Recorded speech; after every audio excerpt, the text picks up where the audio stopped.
Hello everyone, आज हम बात करने वाले हैं महात्मा गांधी ने भगत सिंह की फांसी क्यों नहीं रुकवाई थी। अगर गांधी जी चाहते ना तो भगत सिंह को फांसी नहीं होती। अगर गांधी जी अपनी बात रखते तो अंग्रेजों को गांधी जी की बात माननी पड़ती, पर ऐसा क्यों नहीं हुआ, आइए जानते हैं। महात्मा गांधी ने 5 मार्च 1931 को वाइसरी लॉर्ड इरविन के साथ समझौते पर हस्ताक्षर किए। मतलब ये कैसा समझौता था कि गांधी जी ने हस्ताक्षर किए, उसके बारे में हम डिटेल में पढ़ते हैं। गांधी जी ने अवज्ञा आंदोलन की शुरुआत करी थी 1930 में और वे मजबूत हो गए थे। मतलब देश की सारी जनता गांधी जी के साथ में थी और वे मजबूत हो गए थे। गांधी जी बहुत अच्छे से समझ चुके थे कि अंग्रेजी जो सरकार है वो इस आंदोलन को खत्म करवाना चाहती है। अंग्रेजी लोग इस आंदोलन को खत्म करवाना चाहते हैं, इसलिए वो जो शर्त रखेंगे, गांधी जी जो शर्त रखेंगे, अंग्रेजी सरकार को उस शर्तों को मानना पड़ेगा, तभी गांधी जी इस आंदोलन को समाप्त करेंगे, है ना। इसलिए वे सारी शर्त मान लेंगे। 5 मार्च 1931 को भी यही हुआ।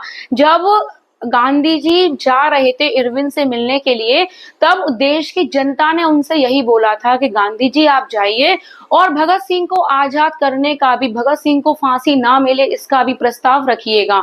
तो गांधी जी जब गए, उन्होंने हस्ताक्षर किए और इस हस्ताक्षर जब करे तो इस पैक्ट को कहते हैं गांधी इरविन पैक्ट। क्या बोलते हैं? गांधी इरविन पैक्ट के नाम से जाना जाता है।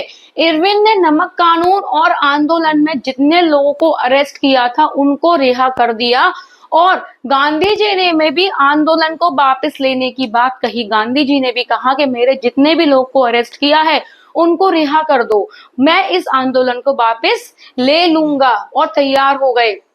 पर यह कैसा समझौता था कि उस समझौते में भगत सिंह की फांसी का कहीं भी जिक्र तक नहीं था। अगर गांधी जी उस समय अड़ जाते तो शायद भगत सिंह को फांसी नहीं होती, लेकिन गांधी जी ने तो जिक्र भी नहीं करा, बात ही नहीं करी भगत सिंह के बारे में। देखिए 1946 में एक किताब आई थी, उसका नाम था the trial of Bhagat Singh, जो कि A.G. नौरानी जी ने लिखी थी। उसमें लिखा था, मानो ऐसा लग रहा था कि गांधी जी देश को आजाद करवाना चाहते हैं लेकिन अंग्रेजों के साथ दुश्मनी मोल नहीं लेना चाहते हैं। मतलब अंग्रेजों को दुश्मन नहीं बनाना चाहते हैं। अगर गांधी जी उस बात पे अड़ जाते, हस्ताक्षर नहीं करते और बोलते कि भगत सिंह को फांसी की सजा नहीं मिलनी चाहिए, आप चाहे तो उन्हें जेल में सजा रखिए लेकिन फांसी की सजा मत दीजिए, तो हो सकता था कि अंग्रेजों को झुकना पड़ता और गांधी जी की बात माननी पड़ती और भगत सिंह को फांसी की सजा नहीं होती। लेकिन उस टाइम पे ऐसा कुछ भी नहीं हुआ। जब तक ये इतिहास रहेगा तब तक गांधी जी से एक ही प्रश्न पूछेगा कि आखिर ऐसा क्यों किया आपने, आखिर ऐसा क्यों, अपना क्यों नहीं माने बात, क्यों आपने भगत सिंह के बारे में जिक्र तक नहीं किया, क्यों आपने चर्चा नहीं करी। क्या आप जानते हैं जब ये फांसी की सजा सुनाई जा रही थी तो वहां पे 4 जज थे, जिसमें से 3 जज तो अंग्रेज थे और 1 जज थे हिंदू, आगा हैदर खान। उन्होंने अपना सारा पक्ष भगत सिंह के तरफ रखा, उन्होंने अपना सारा पक्ष भगत सिंह की तरफ सुनाया। उन्होंने कहा कि जब तक जिस गुनाह का सबूत ना मिले तब तक हम फांसी की सजा नहीं सुना सकते हैं, इसलिए उसे जेल में डालना बेटर होगा। लेकिन कहते हैं ना, जिसकी ज्यादा लोग होते हैं बात भी उसी की मानी जाती है। मतलब वहां 3 जज और थे तो बात उन्हीं की मानी गई। इस बात से दुखी होकर आगा हैदर खान जी ने भी अपने जज पद से इस्तीफा दे दिया।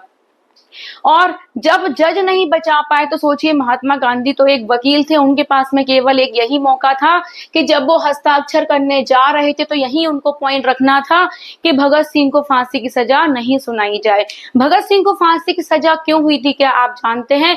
ब्रिटिश पुलिस ऑफिसर की हत्या की, जिनका नाम था जॉन सॉन्डर्स, की हत्या के लिए लॉर्ड इरविन ने उन्हें 1 मई 1930 को भगत सिंह के खिलाफ एक तरफा मुकदमा चलाया था और राजगुरु और सुखदेव को भी फांसी की सजा सुनाई गई थी।